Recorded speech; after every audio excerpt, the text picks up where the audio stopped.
The world is indeed in a complex web, and how can we navigate this? Welcome again, ladies and gentlemen, to a new rendezvous of your informative and knowledge sharing program proposed by Globus and the Pan African Media Television. And today, Sudan is a focus on the table. We're asking the question if the war in Sudan has turned into a terrorism spree, and asking how assertive the statement is. The conflict in Sudan is seemingly, or surely seemingly, has no end in sight. Major revelations have been made by pundit analysts regarding the support of terrorist groups in the country by Commander of the Sudanese Armed Forces, General Burhan, while seeing the commander of the Rapid Support Forces, General Mohammed Hamdan Dagalo, as the guarantor of peace and stability in North Sudan. It should be noted that from April 15, 2023 to present day in 2025, Sudan remains entrapped with dire humanitarian consequences through diplomacy, sanctions, and a security crisis, among others. All these keep the country in uncertainty. What therefore can be done? Can we see the war in Sudan has turned into a terrorism spree? What role do Al Burhan, head of the Sudanese forces, and General Mohammed Dagalo have to play to bring back the lost glories of North Sudan? What diplomatic efforts can bring peace and save the country from the complex web of crisis? What international law can be used to solve the flare in Sudan? Let's unravel the complexities with these questions pertaining Sudan crisis, and of course with expert opinion and strategic discussions. We aim to advocate a clear path for peace and stability in Sudan. And of course, it is on your platform, Global Insight. I'll join you right after the jingle.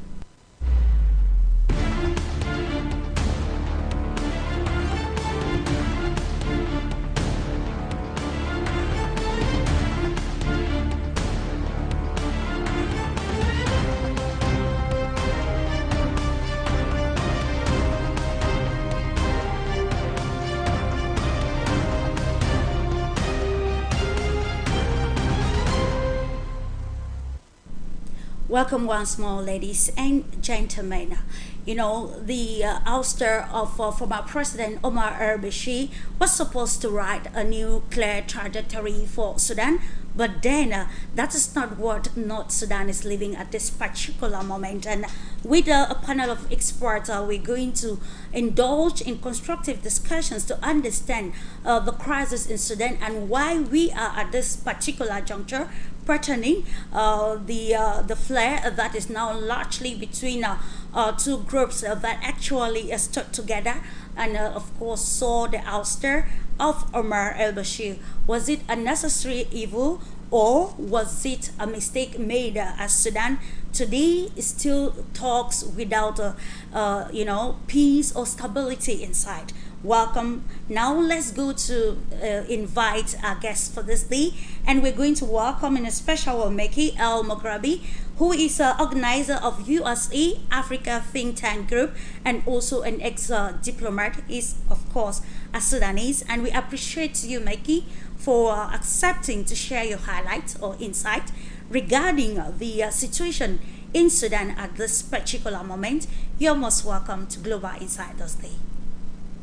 Thank you, WIYDORVEN, and thank you for the Global Insight and Pan-African Media TV, and we hope we can bring to audience good information analysis.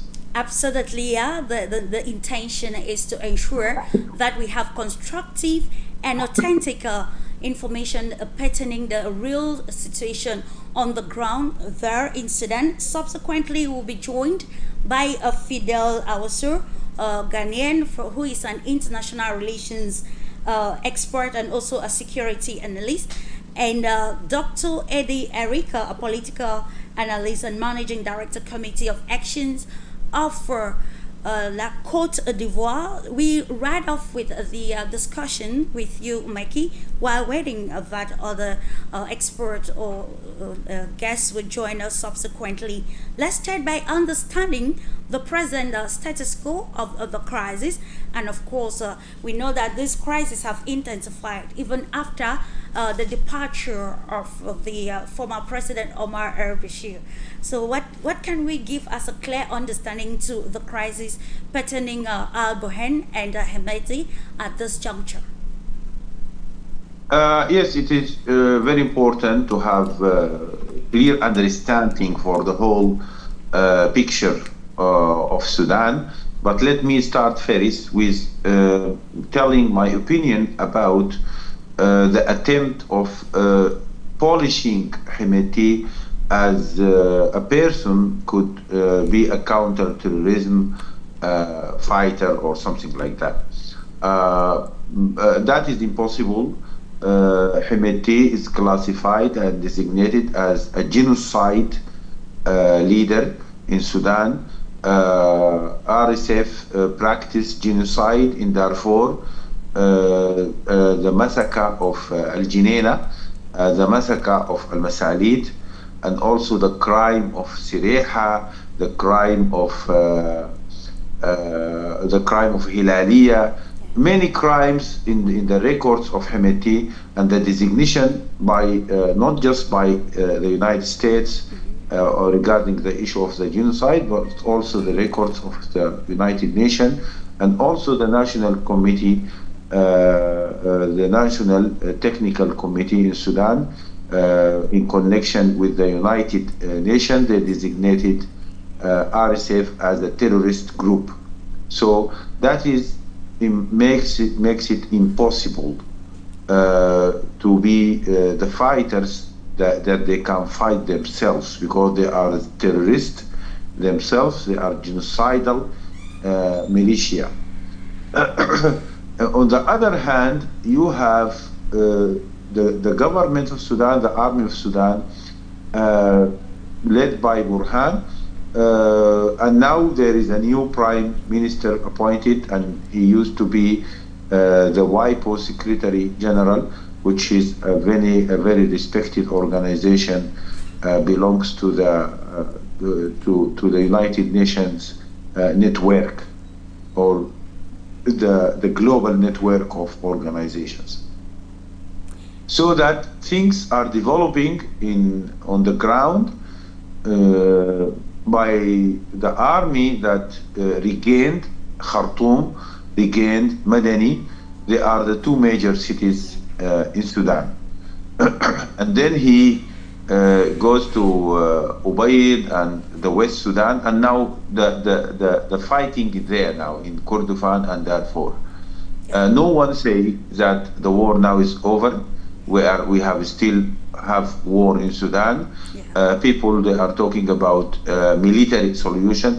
Other people talking about peace solution. But the problem is that how you can make a peace deal with the people who practice genocide on the ground. Let me start with the whole picture of Sudan and what is going on in Sudan. Before that, we need to understand Sudan. It is not just Sudan. You have a crisis, a war in Libya, in Yemen, in Ethiopia, in Chad, in Central Africa, in the Sahel region. You have some they call it the coup belt, or the coup d'etat belt. Some of them, they said the Sahel of the mercenaries. Why? Unfortunately, it's a very bad description, because these countries now, wars there are practiced or launched by mercenaries more than real armed group. And just like what is happening in Sudan, people came from the Sahel region, from Niger, Mali, Chad, Central Africa, Colombia, United Arab Emirates. They came from different areas to fight against the Sudanese people. And that makes it the war of mercenaries more than a war of something, civil war or something inside Sudan. So Okay. the whole picture, what is happening in Sudan is the same what is happening in Yemen, or the same what is happening in Libya, and that has nothing to do with claiming that a terrorist militia, a military group that practice genocide could be able one day to counter terrorism. Listening to you, Mekki, I want you to actually hear your viewpoint on this, pertaining to what you have said regarding the Hemedi. According to some recent news, Al Burhan has been tagged, and according to this pundit as well, these revelations are not very much present on the mainstream media about Al Burhan's support for terrorism in order to keep his grip over Sudan. And what do you have to say regarding this? And then with the genocide which you just highlighted, in this case of Sudan, should we look at one party, or probably analyze the lapses of these two parties that largely must have deruled from the preliminary, which was actually to lead Sudan into a democratic role? Yes, it's very important to understand that the genocide in Sudan and labeling RSF and Hemedi as a genocidal militia and leader is nothing done by the government of Sudan or Burhan. That is something happened in the international records, that the designation came out even by the United States itself. Even United States they have an alliance with United Arab Emirates who are supporting RSF. So that even the side that contained some supporters of RSF, they couldn't deny the issue of the genocide practiced by RSF. Regarding Burhan and the army of Sudan and the fight in Sudan, my very simple question, do Burhan needs to bring tourists? The situation in Sudan now, that the Sudanese people, they feel that if they didn't stop RSF from coming to other areas, they will be under another genocide and war crimes. And now the military training that open to people, they call it the mobilization or the istinfar, bring more than 20,000 fighters from the Sudanese people, from youth, from young, some of them engineers, doctors. Why? Because they lost their homes, they lost their belongings, their cars stolen, their money. They have been kicked out from their homes and targeted by the militia. So the people, they feel that they need to fight to come back to their homes and to come back to their land, that the militia push them out of it. And that happened in Khartoum, and that happened in Medani. You can find that in the network, you can find that in the report, that the people from Jazeera state, which the capital is Medani, they organize themselves to liberate their city. So according to technical analysis or to reality, Burhan doesn't need manpower or doesn't need fighters to bring them. So it's a false information. The Sudanese now, refugees in Egypt, I know refugees in Egypt, Sudanese young people, 7 of them, they have taken their choice to go back to Sudan and to join the mobilization group or the resistance group against the RSF, and 6 of the 7 they killed by the hands of RSF, and one of them still fighting. I give you an example of people that they live in a safe situation in refugees areas in Egypt and others, but they have chosen to go to Sudan. So my answer is that no need for the army now to bring people from outside Sudan to support Sudanese. They have the fighters. They have the people. They need weapons, and we hear that sometimes the flow of weapons to Sudan struggled and stopped by some power outside Sudan to stop them from the weapons to reach the army.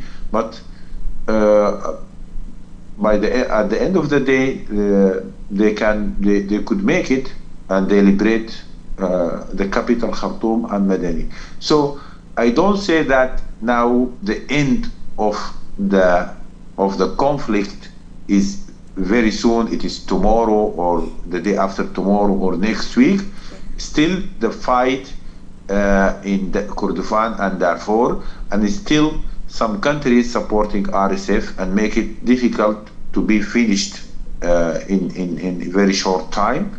But if I go to the Sudanese public opinion, or if I go just to Facebook, Twitter, and the social media, you find that the majority of Sudanese people, they don't want a weak peace deal with RSF to recycle them again and to bring them into the power.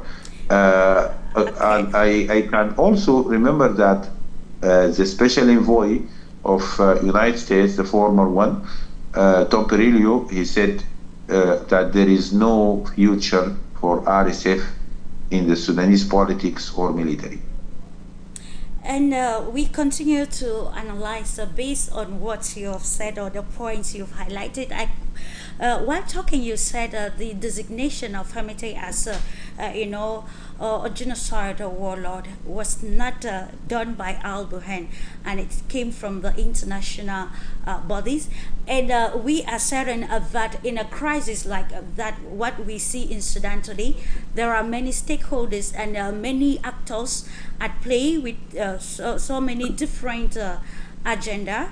And so let's try to understand the veracity or the authenticity of these international organization in branding the Rapid Support Forces head as as the one committing genocide, and of course how authentic is this body, and what do the people of Sudan need? I think at this moment they're talking about a return to a civilian role, which has always been the crisis from the departure of Omar Al BAshir, and then we saw Hamdok that came in and was later deposed. But then the events, both politically, economically, and socially, that evolved in Sudan brought us to this state where we see some sort of conflicting interest between the South and the RSF. So how can we then trust the international community's rating given the maybe external influence on the present situation in North Sudan? Actually, in Sudan, the designation didn't started by United States or international community. That they came late after Sudanese Ministry of Justice and Sudanese courts and Sudanese justice system started to accuse Hemedi and others of practicing genocide in specific places, and that became a fact. It is not just now United States that they came late and they approved that the designation of genocide, and that happened before from some international organizations, and that happened before by Sudanese government, and that happened before the government by the people themselves. Who are the people that they accused Hemedi of practicing genocide in their land and killed them and burned the babies and burned the families and burned the mothers with their babies inside their homes. The tribe of in the area of Al Jineina, which is West Darfur, it's easy to be googled. It's a Masalid tribe, and the Masalid tribe, their sultan, which is the chief of the tribe, and he's very respected person among his tribe, among Sudanese people, among people in Chad, because this tribe also has extension in Chad. And you are talking about long history with a conflict between the Arabs and the Masalid in West Darfur, and history of accusations. Is it done by the central government or it is done by the militias? And then now the Sultan of Masalid tribe, he came out with clear accusation of the massacre that happened to his people in Jineina, and then he went to Paris and he addressed a conference, and then he went to United Nations Security Council and he addressed the United Nations Security Council, and now they have their cases in courts, being Sudanese courts, being international courts, being human rights courts against RSF. So now it became a fact more than something that you hear it from far. It is not the international community, it's not the international organization, it is the people of the Masalid who spoke out in thousands of videos documented about real genocide happened on the ground when they killed the Masalid people, and they took the governor who belongs to the area, and then they took his dead body and they hang it on the tree for the kids, and they asked the kids to throw the stones on it and to insult the body, the dead body of the governor in an area that occupied by the RSF. The problem of RSF is that the crimes happened in the area that under the deployment and the occupation of RSF. And they started after that to try to deny, but even the RSF elements themselves, because they want to show that they are proud of their crimes, because in that area the tribal fighters, they think that it is good to show your strengths, so that the RSF itself documented its crimes. More than 70% of the accusation against RSF based on videos that RSF elements documented their crimes against people. So for me, this is something clear. For the Sudanese people, this is something clear. And if I go back again to what is happening in Sudan, again I can say that what is happening in Sudan is not something exception from what is happening in the region. There is war, and there is another disinformation war or media war practice, because now the companies that they can be hired to change the image, they can play some role in the media, but by the end of the day they cannot do anything. They will fail, because you are talking to people that they have the sword on their neck. Okay, MEKKI, sorry to interject. I just want to, from your analysis, can we say that the position of Al Burhan in Sudan at this present juncture is actually something that can be tolerated, And what about the fate of Sudanese? Because I think the crisis in Sudan shouldn't be about the interests of two camps, but I think the primary should be about Sudanese, because we know that there is already a humanitarian crisis, a severe one in Sudan. So are you trying to give probably reasons for Al Burhan patterning his stance regarding the present state in Sudan? I don't have things or points about Al Burhan himself, because I'm talking to an organization or institution, which is the Sudanese army, which is Sudanese armed forces, which established before 1950s, and it has its college, it has institutions, it has its history. So Burhan is just one of the leaders that they came through the movement of the history, and he will not be the last one. And he has not formed this Sudanese armed forces. Sudanese armed forces formed and established before Burhan came to the picture. So that we are talking about an institution, or we are talking about an army, a national army existed on the ground. If you want to think about the national army as a party in the conflict, and then the terrorist RSF is another party, or the militia another party, that could make sense in the media language. I'm very tolerant with media that they can say two parties. That is okay, because in the court also, if you have the victim, a child, and you have the rapist who practiced the rape against the child, when you talk to them in the court, you see them as two parties. Absolutely. That is in the language of law, in front of the judge, in the language of media.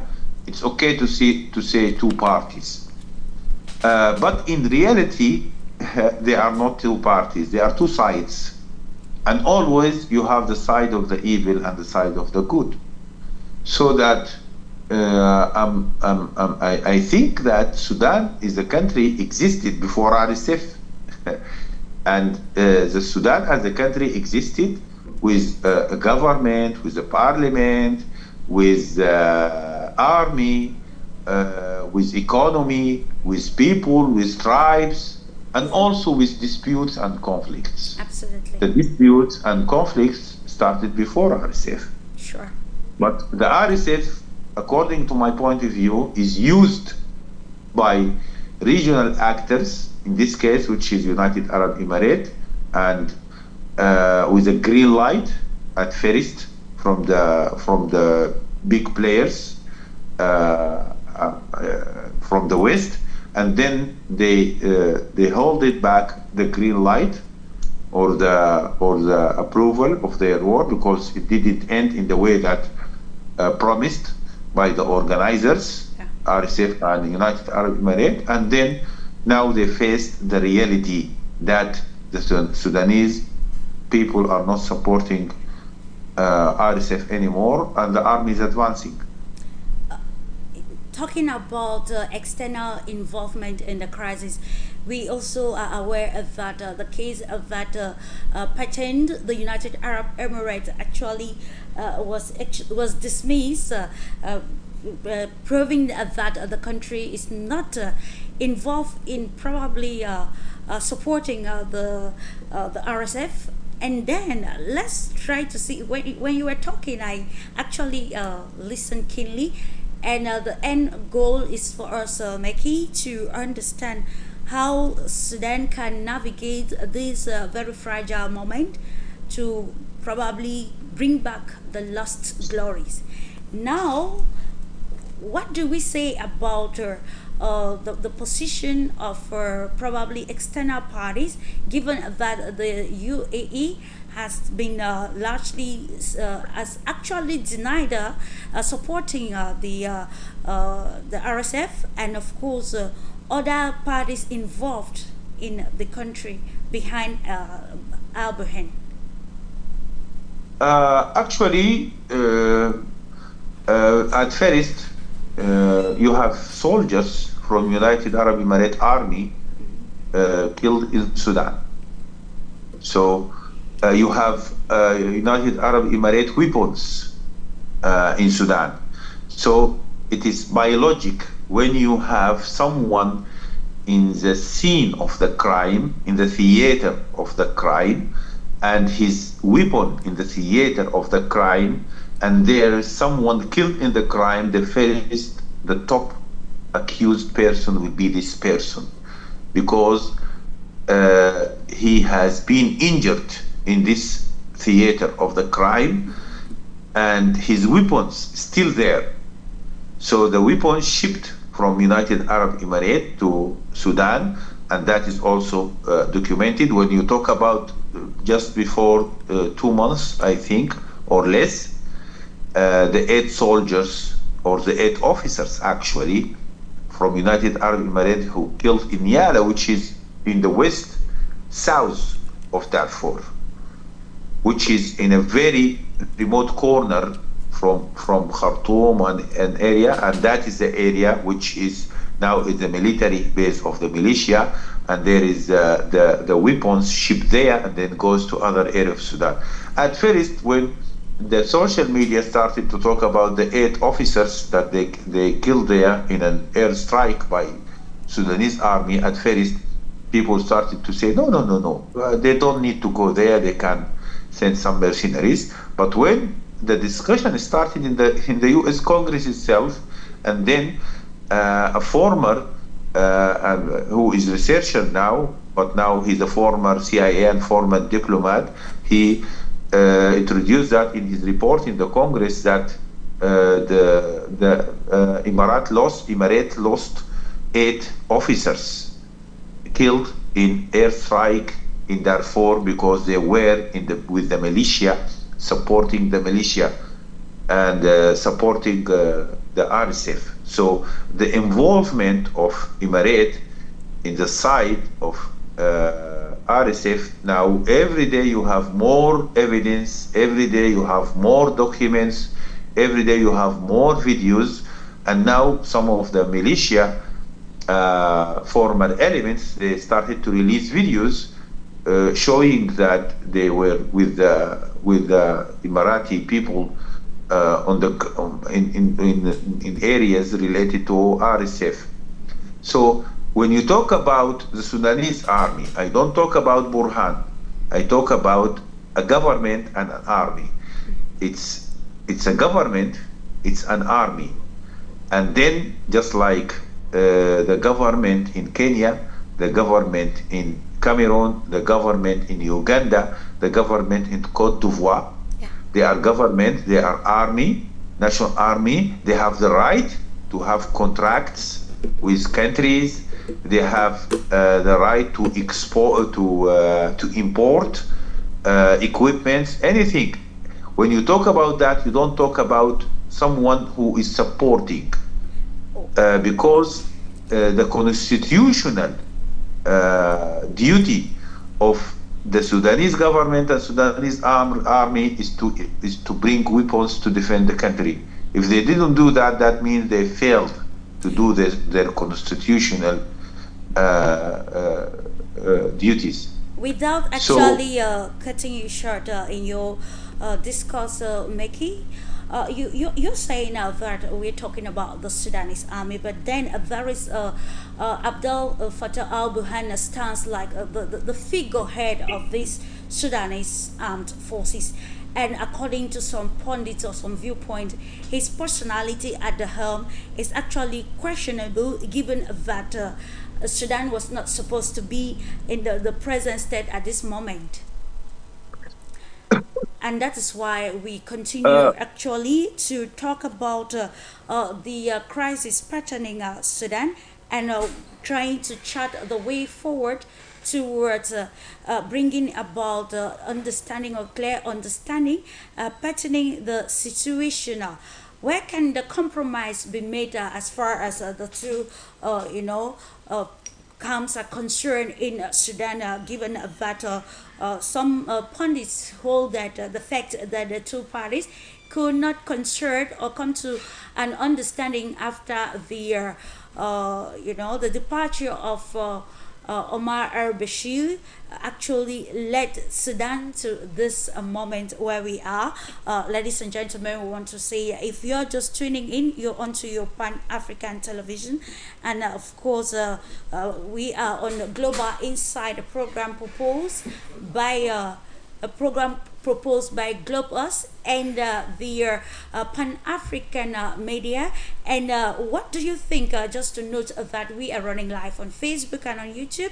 You can always keep your comments on our topic for discussion this day, which today talks on the present status quo on Sudan, and asking the question if it's actually a moment of terrorism, or probably can we still talk of a civil war, and how assertive is this statement? Has Sudan reached that moment of controversy, and how can we unravel?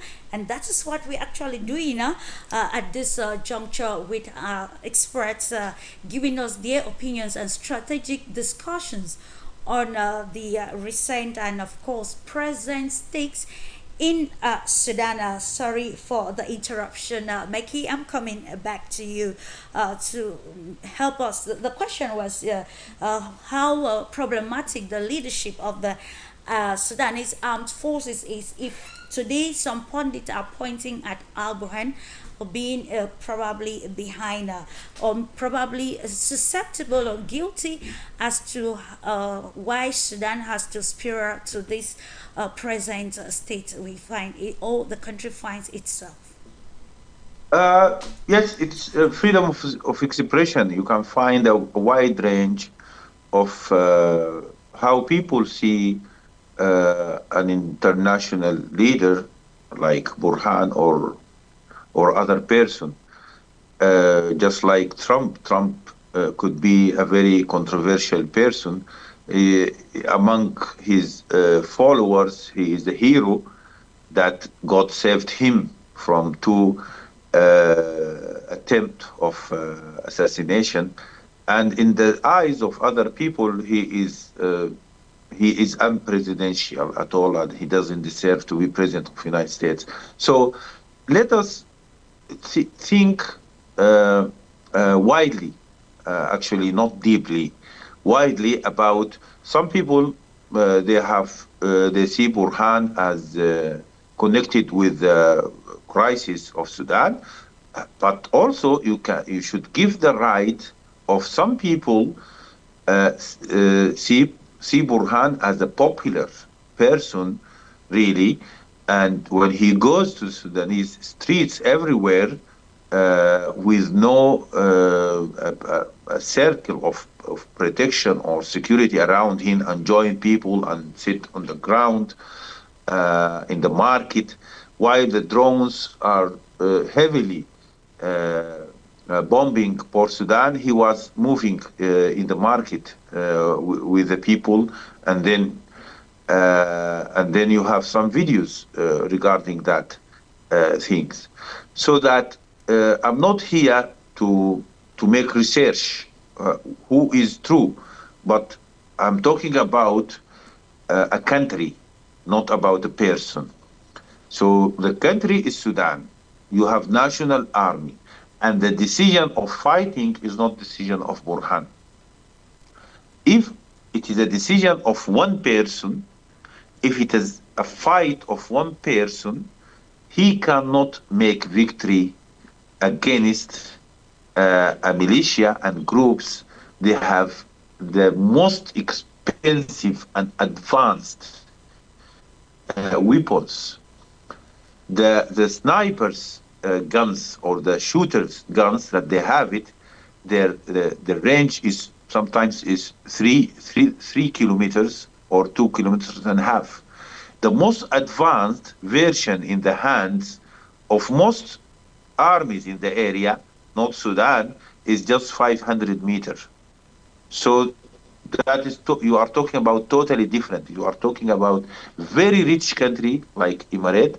They can pour money, literally, in supporting the militia. So that when we talk about Burhan, now Burhan, he is the leader of, he is the general command of the army, and he is the head of the Sovereignty Council. But now, the people are not focusing on Burhan.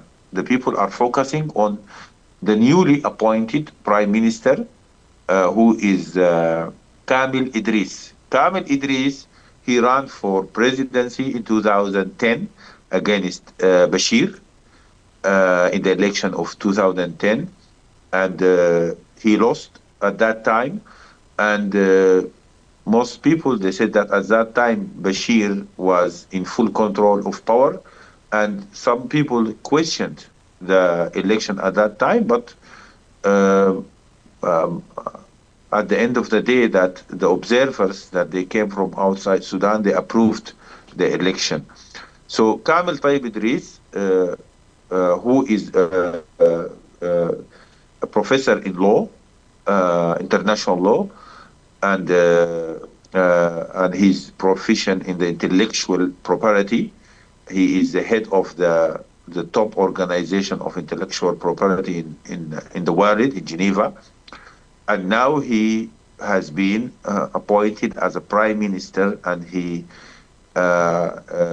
came to Port Sudan, and he started his work. So if you ask me, what is the focus of Sudanese people now? Their focus is, if they are focusing on a person now, they are not focusing on Burhan. They are focusing on Kamil Idris and what he will do. And is he going to form a government of technocrats and experts that they can lead the country? And if he can launch a dialogue, and this is what he has said. He said that I will launch a Sudanese dialogue with no exception for any person. Before that, people, they came, especially in the time of Hamadok, they said that we can launch dialogue between Sudanese people with the exception of the people belongs to the former regime. Why? That is the same stupid idea that practiced in Iraq, and now Iraq is collapsed. Iraq, after Saddam Hussein, not all people Saddam Hussein, the United States, they started the process of debassification, or eradicating Ba'ath, Ba'ath party. Yeah. And then they ended up with collapse of Iraq. So when you come to a country, it's better to open dialogue with all political parties, with no exception for any party. Absolutely. And I say, the goal is actually to see that Sudan regains its lost glory, as we see that Sudan as well as South Sudan is actually susceptible at this juncture. And with the new government, MEKKI, we know also that former Prime Minister Hamdok has actually blasted this nomination. And you're saying that he has promised to ensure a Sudan dialogue that will end this flare. His point, if actually they do not meet up with the aspirations of maybe the Sudanese armed forces leader, and probably the rapid support forces, do you think he has the scope actually to ensure a dialogue that will bring a new face to the political scene in Sudan, that will in turn make a clear path for both social and economic scene of the country? Actually, I believe Kamil Tayyib Idris, he will start a process of dialogue, because he is not member of any party, and I think he sees that the way out is to join all people in a dialogue, and also you can have him in interview. He speaks French, he speaks English, he speaks several languages, so that I think he can express himself better than I do now. But what I see now that the political parties started to welcome his invite for comprehensive Sudanese internal dialogue, and also the chief or the chairperson of the Commission of the African Union, Ambassador Mahmoud Ali Yusuf, he welcomed his appointment. Also Amamra, who is the special envoy of Guterres, the United Nations Secretary General, he welcomed him, and he phoned him, he talked to him over phone. And IGAD also, they issued a statement, and the special envoy of the Switzerland, and he just started a week ago. I can't say that he can do everything in very short time. Regarding the dialogue, I want to say that the army, they didn't say we will not open the door for dialogue with the RSF. That never happened. They already have a dialogue with RSF, which is indirect dialogue through Jeddah, Saudi Arabia and United States. Okay. And we call it Jeddah Forum. And finally, RSF leader in his latest video, he said that he doesn't want dialogue anymore, and he said no Jeddah anymore. So he closed the door, but it didn't close from the side of army. All right, thank you, MEKKI. Just to note that if you are just tuning in, this is Global Insider brought to you by Global's in the Pan-African media. And today we continue to analyze the present state of affairs in Sudan. Is Sudan, or probably has Sudanese war turned into a terrorism spree?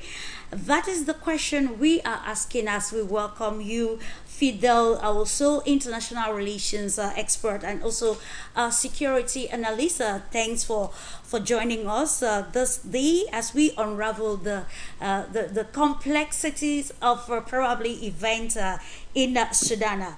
So what can you say pertaining this topic for discussion? Do you think Sudan has gone to this level where we now talk of a terrorism spree? This comes after a report that the head of the Sudanese Armed Forces, Al Burhan, actually has been supporting terrorist attacks to meet some probably personal gains in the conflict in Sudan.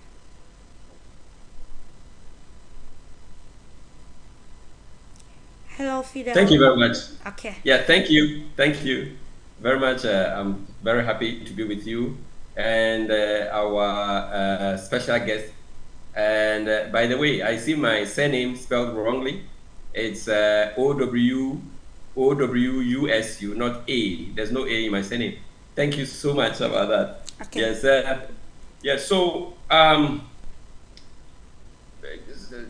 our cherished guest here, who is a Sudanese and who knows the ins and outs of this conflict, has really done well explaining some of these complex dynamics that is bedeviling the entire country.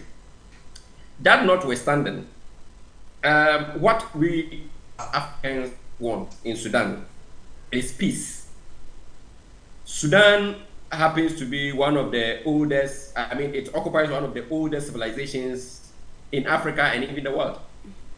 It has our precious Nile going through it. It has very great people. And until 2011, it was the largest country in Africa until South Sudan succeeded. That notwithstanding,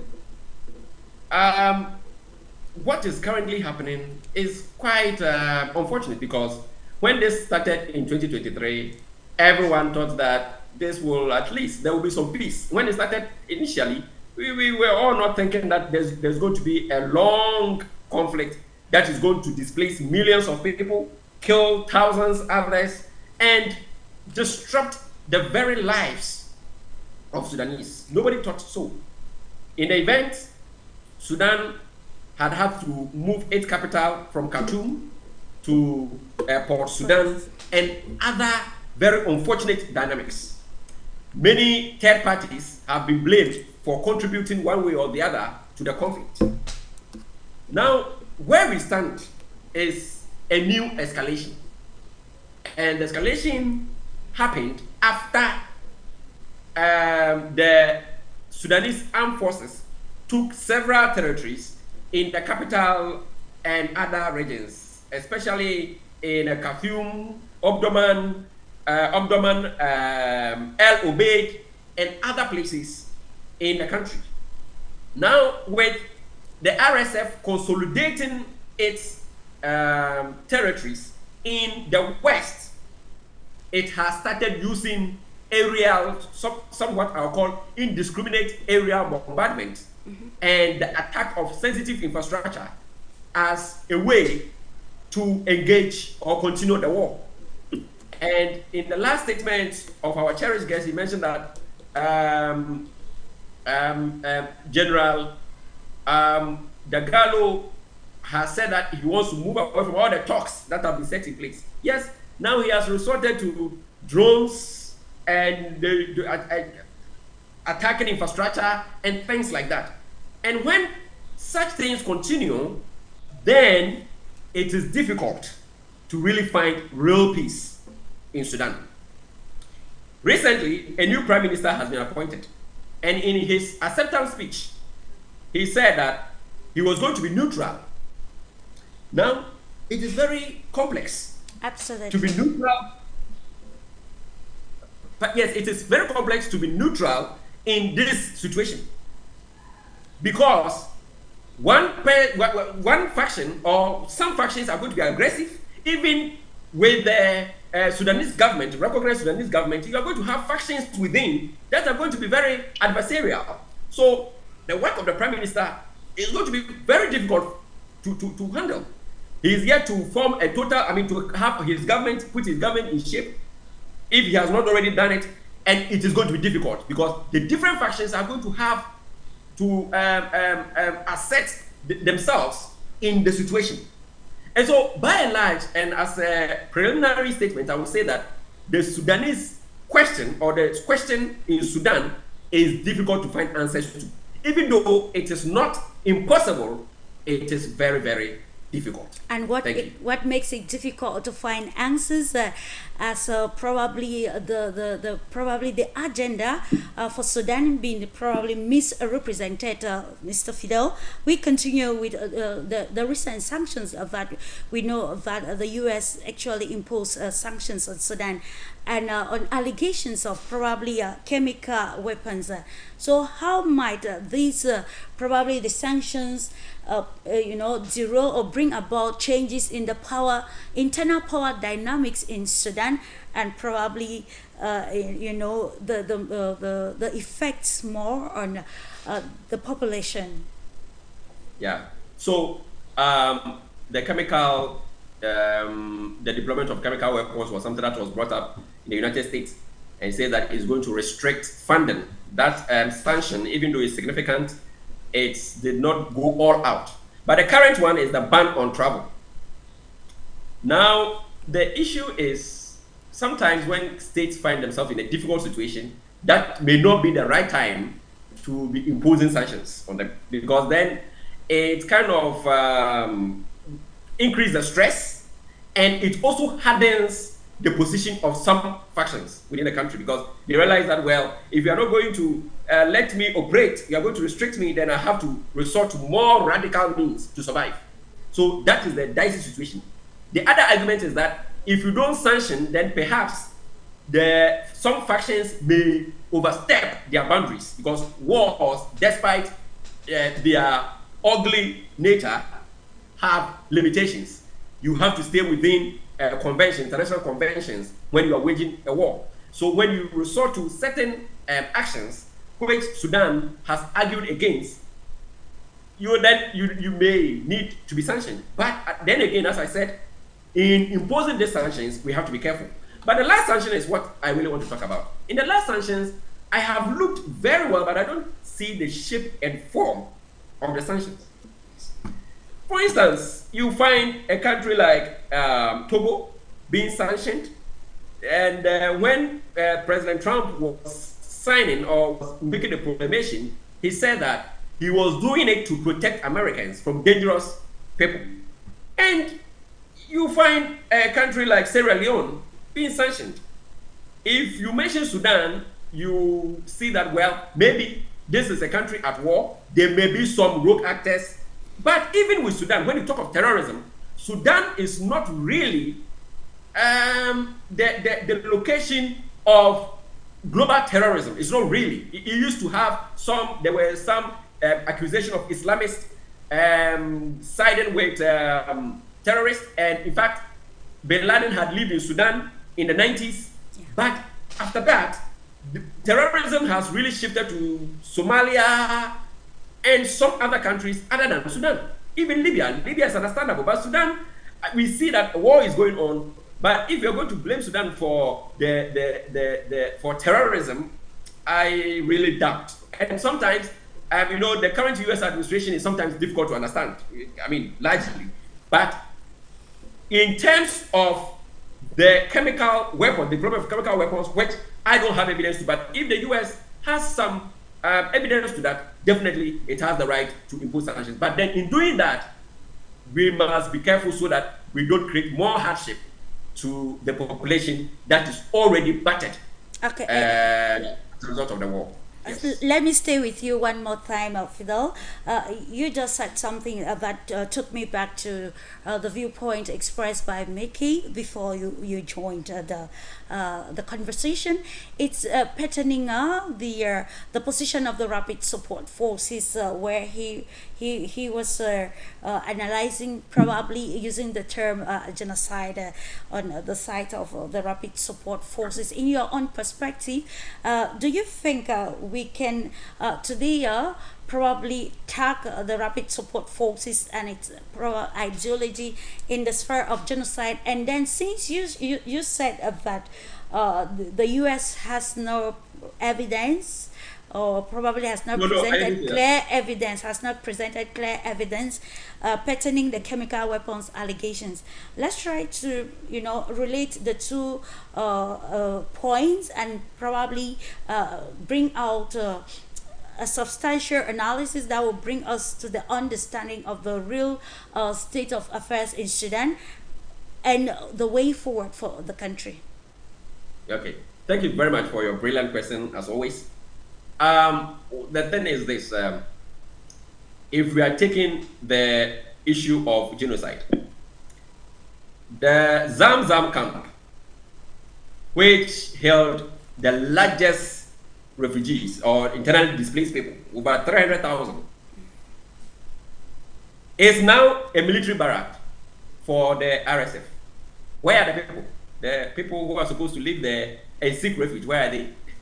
Now, if you look at that alone, the face of it, there is potential genocide happening, because then you will have to clear people, vulnerable people, in order to use that place as a barrack or a military facility. That is one. Again, there was no dispute on the fact that the RSF was targeting certain ethnic groups in Darfur. And this is to say that Omar Al BAshir had used them for some of these similar purposes before he was ousted. So, in the issue of genocide, which we cannot also have full evidence to, but in fact, there have been signs that the RSF are engaging in such actions. I do not have the resources and all the information, and that what we call bounded rationality. But these are issues that have been raised by international organizations. There have been independent international organizations that have raised that, yes, there's potential genocide in Western Sudan. Which pertains just to one group, or probably the two factions present in this crisis? Yes, in terms of genocide, much has been said about the RSF, but some atrocities have also been allotted, the SAF have also been accused of some atrocities. For instance, they said that sometimes soldiers targeted civilian areas and things like that. The SAF have also received such accusations. But in terms of, genocide has to go, there's a threshold for genocide. That one, you are targeting a particular group. Two, you are killing more of those people. There are numbers that the experts come up with those numbers in order to define a genocidal situation. Now that is said. In terms of the chemical weapons and its deployment, the Trump administration has taken certain decisions that when you push President Trump, it is not able to explain. I've seen President Trump in numerous media engagements, and most of his explanations do not really come clear. For instance, yesterday, when the German Chancellor was talking about the liberation of Germany, Mr. Trump was rather telling the German Chancellor that, well, the Second World War was not good for you. But the Chancellor had to correct him and tell him that, well, you liberated us from Nazi dictatorship. So this is a president who really does not really understand the issue so clear. And it's so, when he's interacting, you see it. So it's often difficult. So sometimes I depend on the experts at the State Department or send the technocrats in the US to really get a clear picture of what is going on. But when you look at the White House alone, the communication is not that clear. So that we need more, further and better particulars in terms of the chemical deployment. Now, the war, none of them, both the SAF and the RSF, agree that this is the way to go, except that the RSF is taking a trend position. And in its current moves of consolidating its grounds in Darfur, it is adopting more brutal measures in population areas in Central Sudan and Eastern Sudan. And that is a worrying situation. Indeed, it's a worrying situation, Mr. Fidel. And ladies and gentlemen, we continue to analyze, to understand better the situation in Sudan and how we can unravel the real factors present and the way forward. Let me come back to you, MEKKI. Let's now understanding the present state and then taking your viewpoint of probably talking about Sudan and how the country can be liberated. Now we need to talk about probably a balance of power or power dynamics as well in the present situation in Sudan. So in your own perspective as a Sudanese who have experienced some of these events, what do you think are those factors that should enter into the internal power dynamics in Sudan that will lead to an end to this crisis, which like Fidel highlighted, many people did not see Sudan coming to this present state? Thank you and welcome again to you, WIYDORVEN, and for Fidel. I like the argument of Fidel regarding Zamzam camp. It's actually it's very logical. It's one of the biggest camps of refugees, and yes, it's true. They are mainly from specific group who are targeted by the RSF, and then the people disappeared there after war, after attack of RSF, and then Zamzam became a military hub or camp for RSF. That means either he evacuated people by force and killed them, or or killed all of them. And in all cases, the ethnic cleansing is, if you take people out of place, that is ethnic cleansing. If you kill them in a mass murder, that is genocide. So in all cases that genocide and war against and crimes against humanity and crimes against the Masalid people, the Zagawa people, the Four people, the Medub people, specific ethnic groups, and that came into the records of international organization that regarding genocide, and that has nothing to do with the war in Sudan. The targeting of those people by specific militias, being RSF, being other tribal militias, is something recorded and every day people killed. So that could not be the right way to address an issue, and saying that it is just said by SAF, because that is something happening on the ground. When the chemical weapons allegation came by United States regarding for RSF, they thought that they can use it to balance their image, because they cannot free themselves from the accusation of the genocide. So it is better to make the other side ugly, like the first side. So that regarding the chemical weapons that claimed by United States, they didn't give details. They just used it to impose sanctions, but they didn't give details and specific areas about the claims of using chemical weapons, and also they didn't base their accusation on a report that published anywhere. So it just came out of the blue, and without any documents, without any videos. And even the RSF itself, they didn't talk about that too much, but when it come from United States, they just use it to balance their image with the army, saying that if they practice genocide and crimes against humanity, here we go, we have another accusation against SAF. And then the government of Sudan, they formed a committee of investigation regarding the use of chemical weapons, because Sudan is member of the organization that combating the use of chemical weapons, but not just member. Sudan is in the executive council of the International Organization of Combating Chemical Weapons.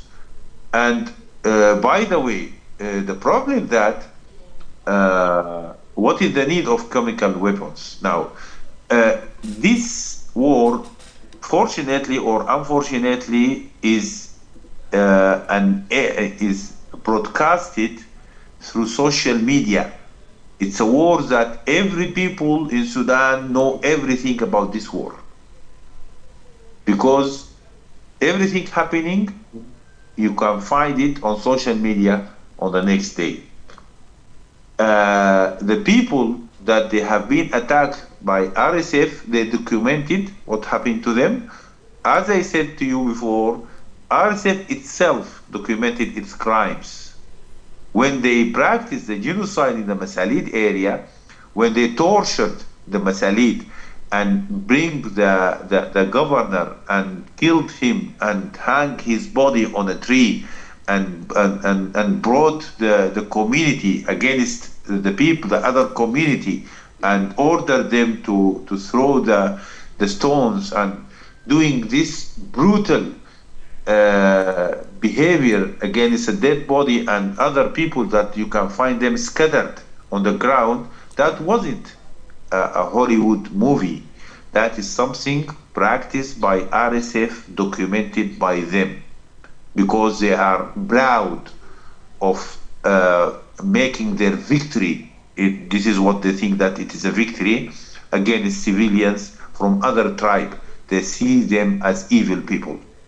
It was just like Tutsi and Hutu. When the Hutu killed the Tutsi, they didn't hide that, because they think that they are liberating their country, or they are killing their enemies, or they're evil. This is the real situation. So that cannot be hidden by claimed chemical weapons in very vague report came from Department of State. Okay, thank you so much for that, MEKKI. Coming back to you, Mr. Also, let's now look at from the explanation given by MEKKI yourself. Let's look at a point of compromise, or that point where we need probably let's talk about Hemedi and Al Burhan. What do you think is that strategic decision that has to be taken by these two figures? It's true we are talking about Sudan, but then the fate of Sudan lies on the decision taken by those at the helm. So what strategic decision do you think there needs to take that will probably address the problem in Sudan and end its diplomatic, political, economic, and even social susceptibility at this juncture? I'm sure they took this strategic decision when it was time to probably mastermind the ouster of then President Omar Al BAshir. Let's look at this juncture. What can they do to probably bring peace and put an end to the humanitarian crisis of Sudanese? Yes, the future of Sudan lies with the civilians. Sudan cannot continue to be ruled under military rule. Sudan has good education system that has trained bureaucrats, diplomats, politicians, and administrators who can. The role of the military is to be in the barracks and protect the territorial integrity of the land, and defend it against external aggression. Now, the two leaders, both General Burhan and Hemedi, need to agree that, look, after this, we have to, sit down and some form of agreement must be reached. Absolutely. And I mentioned here that the other time when you asked us about this, and I think Sir was also around when this thing came up.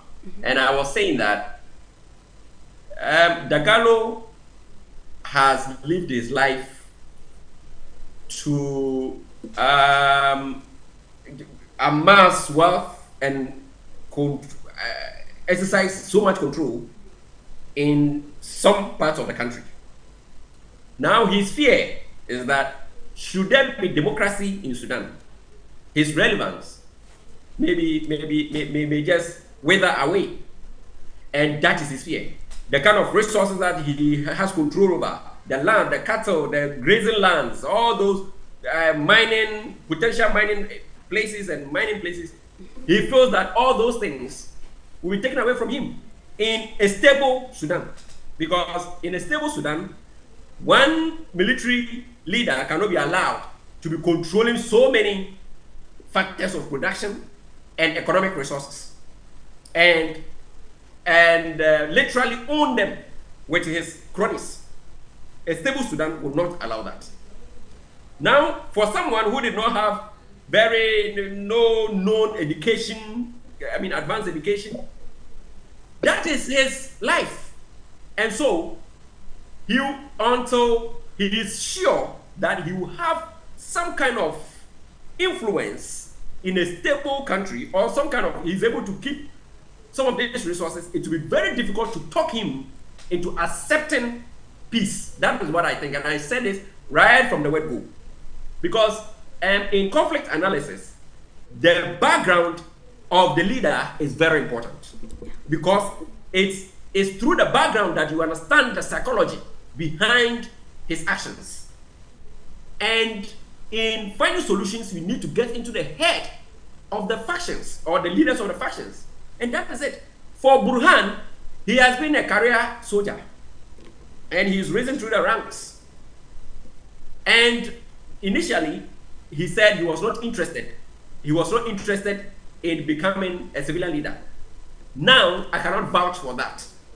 That if there is presidential election today, General Burhan will not be interested. I cannot vouch. Maybe my senior colleague will be able to explain that better. But I cannot vouch. Because I have seen him in suit. It doesn't necessarily mean that he's interested in power, but I have seen him in suit and it fits him so well. And someone might have told him that it fits him. And in what we know in Africa, when military leaders are around, the next move is to change their military fatigue to civilian ones. We've seen it in Chad, and I always say that whatever noise that we are hearing from the Sahel, the end game is for these guys to be allowed to become civilian presidents. In the 80s and the 70s, we saw it in Africa, across Africa. But perhaps in Sudan, many people will not support that. So I think that for me, if I was the advisor, I would tell that the two of them, in the long run, need to retire. Both Burhan and Dagalo need to retire in the long run. For the Sudanese to choose their leaders. Yeah. I don't know, I'm not asking for a radical relegation of them, because that can also be very dangerous. But in the long term, they should be willing to let Sudan continue without them. That is one thing about transitional leaders. Because, look, the best thing that we can have is for them to accept that they are transitional leaders. And in any peace. Sorry to interject, Mr. Also. While talking about them probably coming to a compromise, or probably an area where they have to, talk out their ways into probably solving the situation. Lester probably will appreciate if you analyze the major factor that led us to this. We remember that actually the two parties were together when they had a common objective. So try to give probably a clearer understanding of the factor of the point that led us today to see that two people that came together for a common cause are now probably at loggerheads. I want to try to probably bring it to the situation that we faced in South Sudan. That was in 2013 when there became some sort of discrepancies between Riek Machar and Salva Kiir. We saw how susceptible the country became. Now we are talking about North Sudan. So let's analyze at that point and then see where this strategic decision has to come from, and then who has to make the greater compromises for the betterment of Sudan. Yes, so in finding peace, none of them can take an entrenched position. None of them can take it. Each of them will have to compromise. Both sides will need to compromise on something. An exit route, because as I said, and that was the issue of the resources, they were together and there was power struggle. He was made the second in command after Burhan. His position was not too official technically. The position that Hemedi or Dagalo had was not officially second in command, but he was effectively second in command. And in that, he had some influence. He had a whole infantry, multiple infantry battalions behind him and all that. But in any case, there was still power struggle. They could not see eye to eye. And Dagalo had used his connections in the Gulf regions to back him up in order to, advance his interest. In the long run, it did not work. We can't have a divided Sudan. Like some time ago, I wrote something like that. We can't have a divided Sudan. Sudan cannot be divided. People are talking about partitioning of Sudan and this and that. Yes, South Sudan succeeded, but currently, Sudan can survive on its own. It can survive in its current state. As I'm talking about the geography. If the two factions decide to work together and there are compromise, there's going to be peace. So if you look at the resource aspect of things, you look at the political aspect of things, more decentralization, but more involvement of the grassroots, of the civilians in governance, bringing governance to the doorstep of the people. After these years, many people have become pessimistic about the country. This is the time for the new prime minister and his government to bring everyone on board. We also have the issue of reconstruction, but reconstruction will be meaningless without peace, because you will build the tallest tower and someone will use one missile worth some $10,000 to destroy it.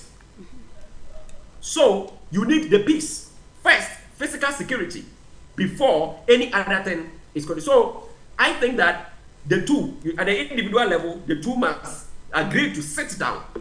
Saying that I'm not willing to talk again is not the way to go. So the two as individual may still together, and they should see themselves that Sudan may proceed without them in the future. Okay. Again, the second point is that at the group level, in fact, so many groups are involved in what is happening in Sudan. So many groups on both sides. So many groups have been involved. The militia, people from different ideological perspective, all along the ideological spectrum, we have different groups involved in the conflict. How do you let this group be satisfied that, look, it's about time we disarm or we ensure some ceasefire? How do you let them? Because in Libya, because they were not able to achieve that, that's why Libya is still the way it is. That despite the potential for economic development, Libya, every now and then, you hear skirmishes. And recently, we had one militia leader dying. So at the group level, people need to be engaged in order to bring peace. Then at the institutional level, I'm talking about the Sudanese armed forces. Yeah. Look, after such a war, you need some reforms. Because if the other side decides to lay down its arms or decide a ceasefire, they would like some integration. In fact, integration was even part of the first processes before the war started, where they wanted to reintegrate or integrate the RSF into the regular army. But the Gallo wanted a slower system because he wants to have that control over his forces. He doesn't want a situation where he joins and then becomes ineffective or he's relegated. So there are a lot of mistrust and distrust happening here. So confidence building is also key. Then you move to the regional level. Ethiopia, Kenya, Egypt, Libya, Chad, South Sudan, Central African Republic, all those countries need to play a role. These countries, one way or the other, have been accused by either side of siding with the other. And this has really muddied the waters in terms of the regional level of analysis. And so for peace to happen, all these countries must be brought, because some of them share, except for Kenya, all the other countries I've mentioned share border with, share boundaries with Sudan. And so you need them to really reach peace in the country. Then we have the global level. You're talking about the Gulf states and the role they are playing.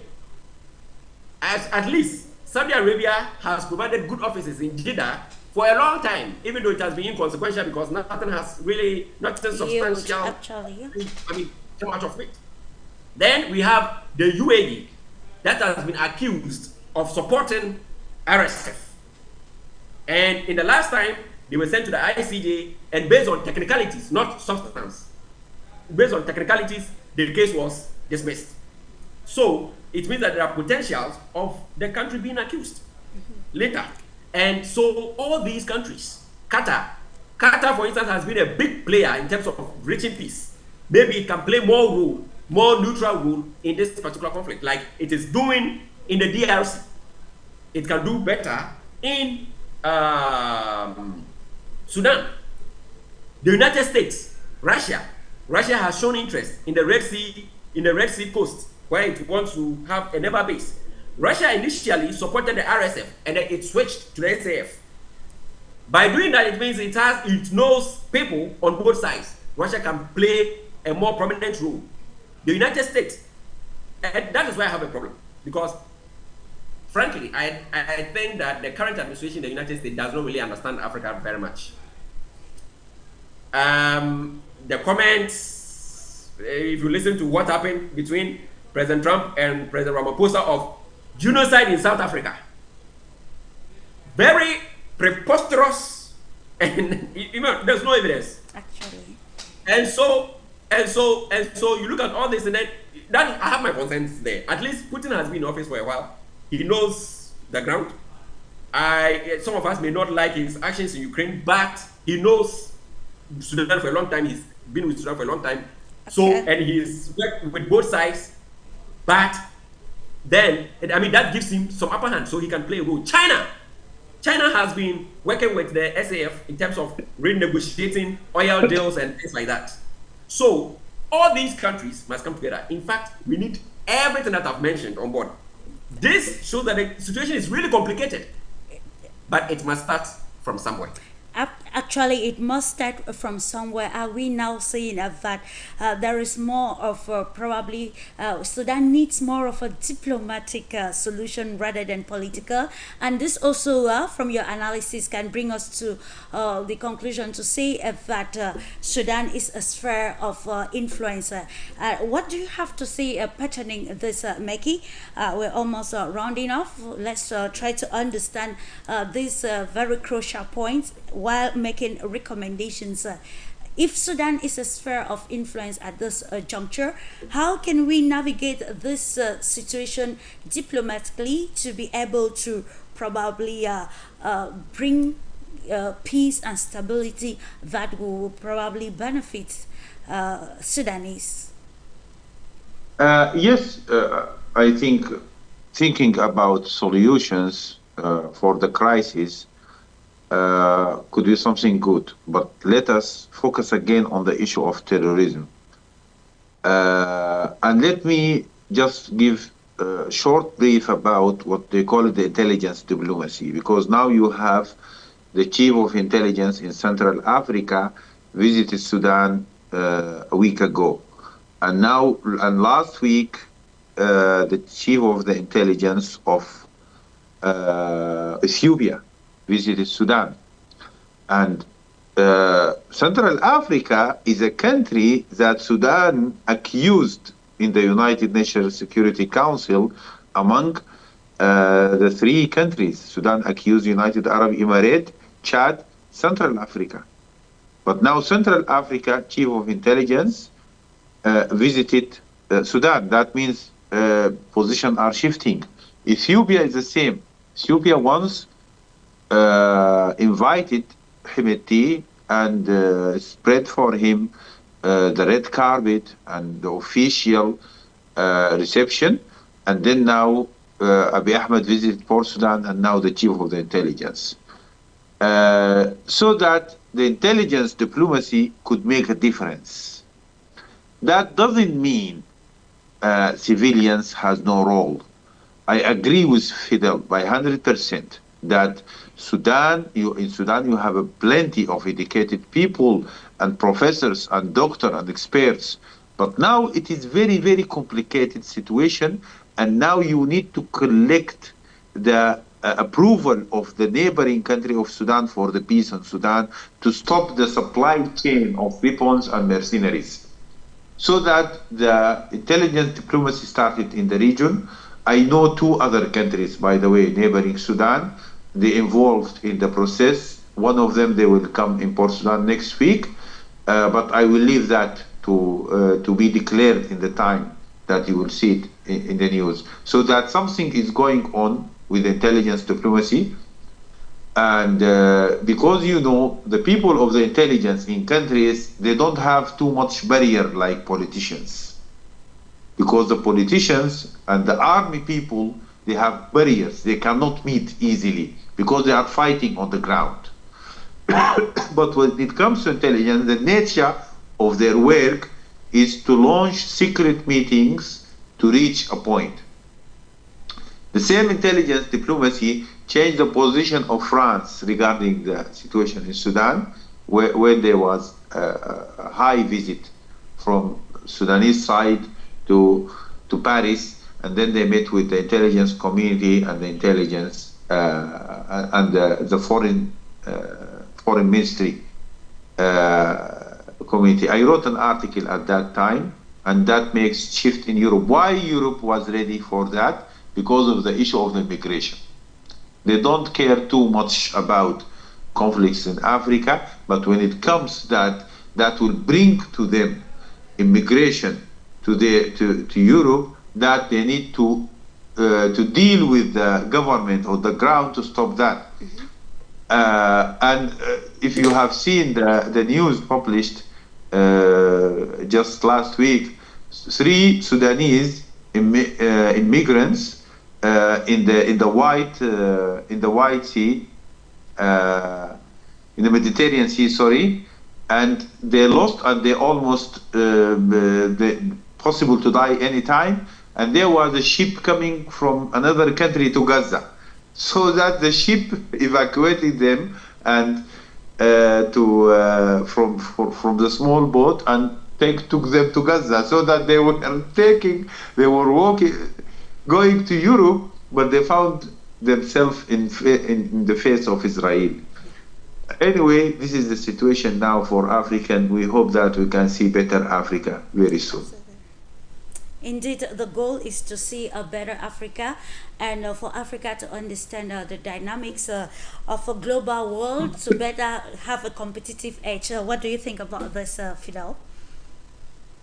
Yes, I think Mr. MEKKI put it very right. You see, today I made a post on my company's wall, and they were talking about resources, minerals with less carbon, and Sudan was mentioned. 2 days ago, I was doing one article on one report on the use of technology in agriculture, and you check that Sudan had already adopted this before the war started, a year before the war started. Now, when do we always have to go forward and go a step forward and 2 steps backwards and a step forward and 2? As Africans, we don't need that. We need to move ahead. We are different people. Our borders, we didn't create our borders. Our borders were created by external actors. So we didn't have a choice to live with a particular ethnicity or not. However, the reality is that we are from different ethnic backgrounds, but in diversity, we can thrive. We can find common grounds and develop. So I believe that in all this, if we're able to put peace first, everything else will fall in place. It is not easy, as I mean, they say it is easier said than done. But what I believe is that if the leaders are willing, if the RSF leadership is willing to make peace with the SAF and vice versa, this will be done. Yes. You know, this is not the first time Africans are fighting wars. For centuries, Africans fought among themselves, but they also knew how to make peace. So many people do not have to die before we realize that this is peace. Absolutely. The only difference is that in those days, we were using weapons that were not as destructive as what we use currently, where some countries sitting somewhere will ship arms to some groups to unleash death on others and all that. You know, where people profit from war currently. In those days, people fought war when there was disagreement, and they knew how to reach peace centuries ago. We should, come back around the table, have talks, stop the death. Thank you. Thank you so much, Mr. Also, like you mentioned, I will actually bring your viewpoint was shared by Julia Berg, a political scientist in Russia and also a founder of Global Experts Club. Like when you see the crisis, like you mentioned, at the end, leaders or stakeholders will still meet on the negotiation table, and of course a compromise will be made and peace will come, but then at what cost? Let's look at the lives that already been lost as far as a result of the escalation that started in 2023 and still in 2025 without hope or maybe a side of probably it ending. So now it shows how, you know, the dynamics at play in the world will somehow entrap the world in its entirety, but at the end we see probably those at the end, at the helm, still striking a decision, whereas the consequences are already there. So we are going to continue to chart the way forward, and of course a concluding phase from you, MEKKI, with these dynamics at play in Sudan, making it very complex. So what do you think, as an ex-diplomat and also as somebody who has lived the situation, is probably the right thing that has to be done, be it by Burhan or Hemedi, for the benefits of Sudanese? To bring hope back, and the hope not just for the peace process. You need to give the hope to people, to their lives. Sure. Because now in Sudan you have a new generation needs education, and a new generation need, or not new generation, old generation, they need health and they need security. And already you have places that where you can find international organization and diplomats in Sudan. So that means you have some places are safe. And you have a prime minister who is responsible for that. And I think that could put in peace directly, because when you bring hope back to people, you bring peace back also. Thank you.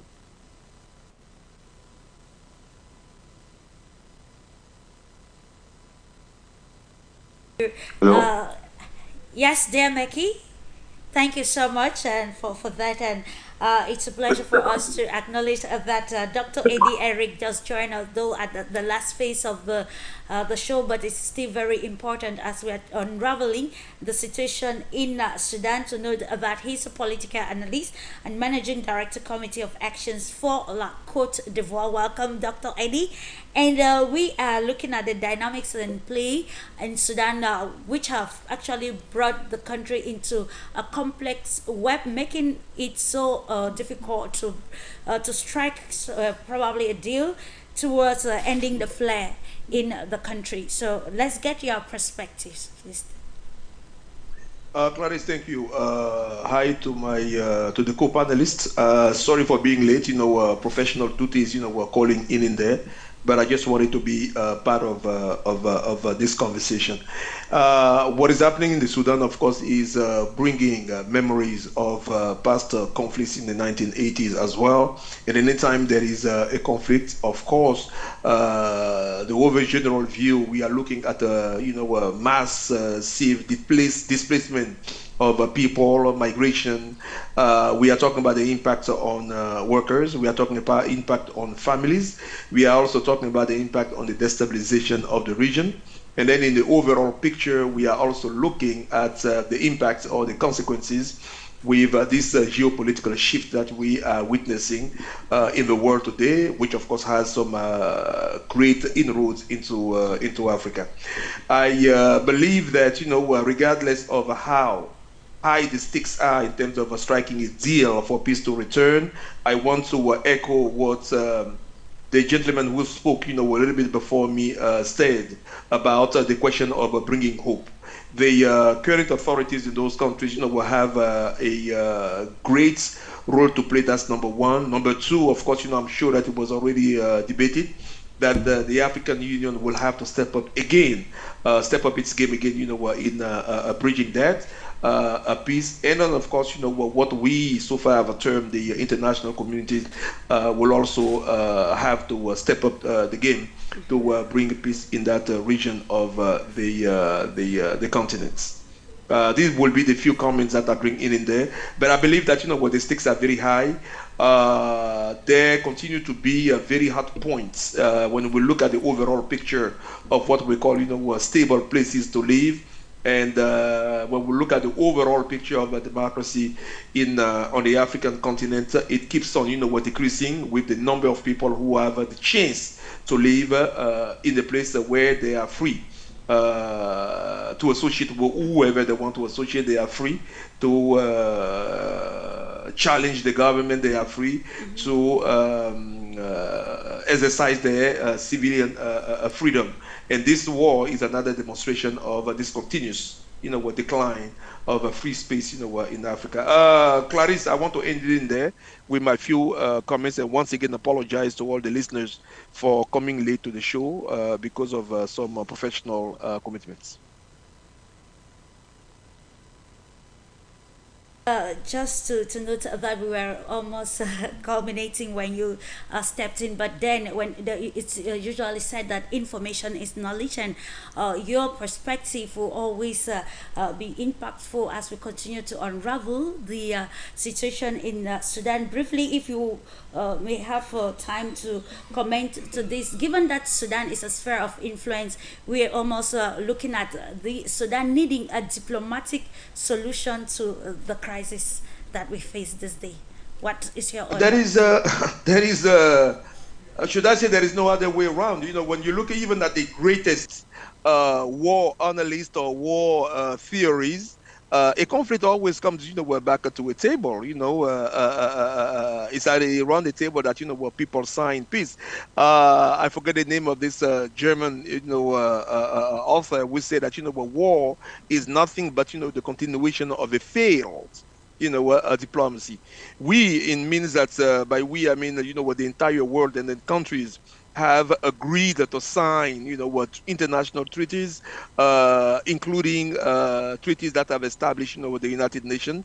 This is it was for the sake of preventing wars that are actually anti-progress, anti-civilization, in the world that we live in. We are Africans. I believe that, you know, President Thabo Mbeki and his institute now do provide a clear, good, and wonderful, you know, African oriented, you know, template to resolve a crisis. Maybe it's also time to bring that in there. But very definitely, I strongly believe that, you know, whoever even has the upper hands in that conflict, it will always, you know, will come back to the table of negotiation, the table of the diplomatic negotiation. So why not, you know, go straight into that one? But again, in the war context, it always depends on where the power is coming from, where the balance of power is coming in and from, and that also determines where we go. But definitely, the diplomatic solution will be the way to go. That's why I did call for the stakeholders, right, to intervene. Stakeholders number one will be the Sudanese people themselves. Stakeholder number two will be the regional institutions. Stake number three will be the African Union itself. Regardless of its weakness, there are countless opportunities to show that, you know, what this African Union is relevant. And finally, non-African, you know, stakeholders as well that have, you know, a high stake interest in the region. And then by saying that, you know, the countries that I'm trying to refer to. We are going to come back to this topic and get more insight from you and other experts giving opinion and strategic discussions, like we mentioned earlier, on what is at stake in Sudan, not just in Sudan, but across the African continent, and of course, what is the best moment for the country, and what scope does probably the country have in navigating this very fragile moment. I want to thank you so much, gentlemen. Fidel also from Ghana, thank you for your perspective, and also appreciating Dr. Eddie, who joined us from the United States.